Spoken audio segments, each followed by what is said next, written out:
Bismillahirrahmanirrahim. Assalamualaikum warahmatullahi wabarakatuh. Alhamdulillah wassalatu wassalamu ala Rasulillah nabiyyina Muhammadin wa ala alihi wa sahbihi wa mawalah ila yaumil qiyamati wala haula wala quwwata illa billah amma ba'd. Apa kabar sahabat-sahabat sekalian? Bertemu lagi dengan saya Abu Hazim Muhammad Tuga Azhar. Kali ini Abu Hazim ingin kembali bercerita terkait dengan tokoh tabi'in. Kali ini kita akan mengenal tentang sosok yang sangat luar biasa yang bisa kita jadikan teladan dalam kehidupan kita, yaitu Rufai' bin Mihran rahimahullahu ta'ala yang biasa dikenal dengan Abul Aliyah.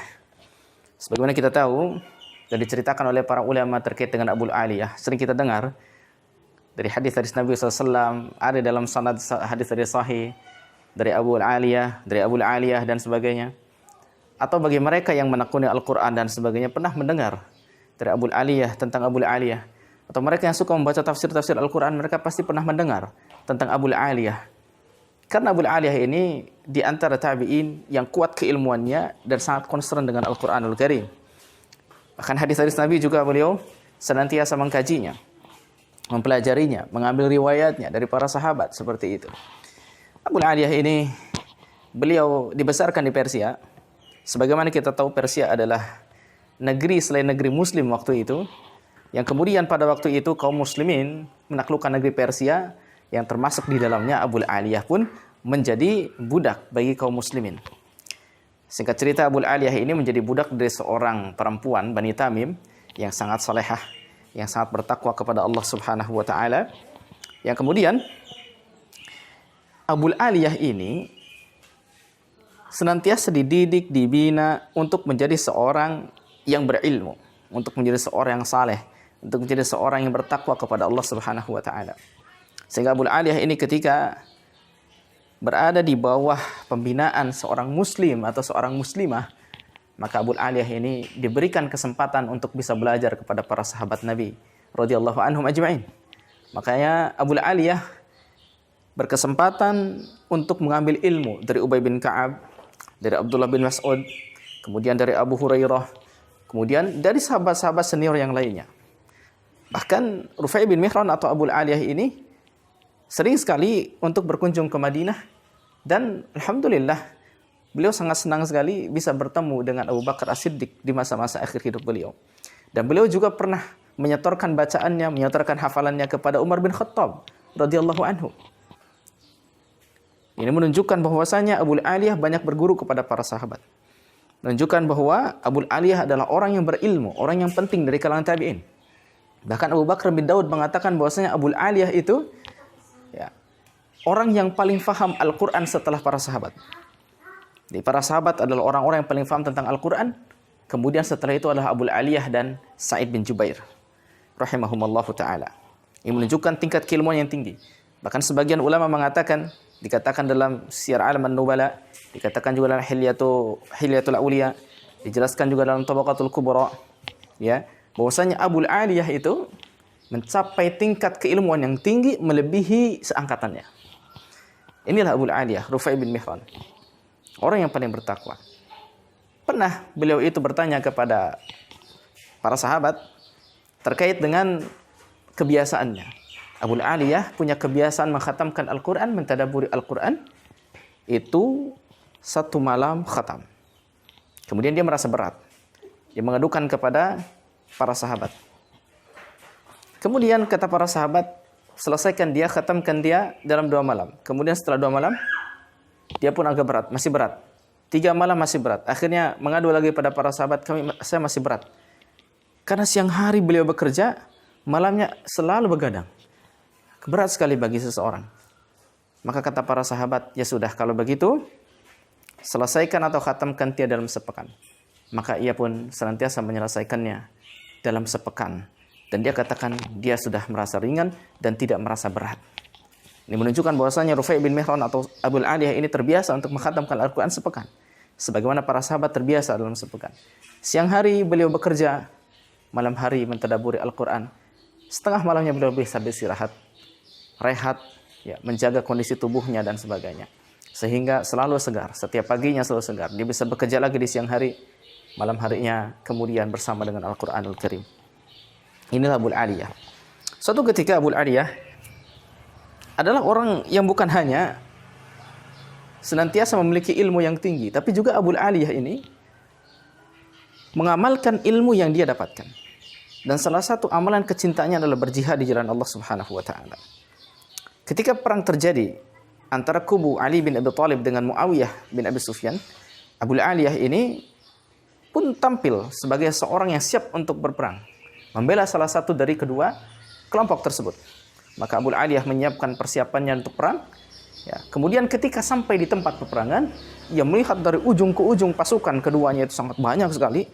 Ya, kemudian yang satu pasukan, satu kelompok mengucapkan takbir, yang satunya mengucapkan takbir. Satu kelompok mengucapkan tahlil, yang lainnya mengucapkan tahlil. Maka Abu Aliyah pun kemudian berpikir, kelompok mana yang harus aku pilih? Dua-duanya adalah kelompok muslim. Kafir mana yang harus aku perangi? Sementara keduanya bukanlah kelompok kafir. Maka saat itu pun Abu Aliyah kembali dan tidak jadi untuk memihak pada salah satunya. Masih di masa fitnah, Abu Aliyah itu adalah termasuk orang yang tidak memihak pada salah satu pun, dalam artian dia tidak terjebak pada fitnah pada waktu itu. Inilah Abu Aliyah rahimahullahu ta'ala. Beliau wafat di bulan Syawal, kemudian meninggalkan wasiat yang begitu banyak. Wasiat apa? Wasiat berupa nasihat-nasihat pada kaum muslimin, termasuk pada murid-muridnya, karena beliau adalah seorang penasihat dan pendidik sejati yang luar biasa. Pernah ada yang mengatakan pada Abu Aliyah, "Hai Abu Aliyah, aku melihat kau begitu rona wajahmu sangat sejuk sekali, sangat bersih sekali. Setelah engkau berwudu, masih ada cucuran air dari wajahmu." Kemudian dia mengutip ayat, "Innallaha yuhibbut tawwabin wa yuhibbul mutatahhirin." Sungguh Allah mencintai orang-orang yang bertaubat dan senantiasa menyucikan diri. Kemudian apa perkataan Abu Aliyah kepadanya? Sesungguhnya orang yang menyucikan diri di sana bukan hanya menyucikan dirinya dari kekotoran badannya, tapi orang yang senantiasa membersihkan dosa dan kemaksiatan dari dirinya dengan ketakwaan. Maka saat itu orang yang mendengarnya kemudian dia pun merasa teringat akan hal tersebut. Dan kemudian dia menjadi orang yang tergerak hatinya untuk senantiasa banyak beribadah kepada Allah Subhanahu wa taala, semakin bertakwa karena mendengar nasihat daripada Abu Aliyah.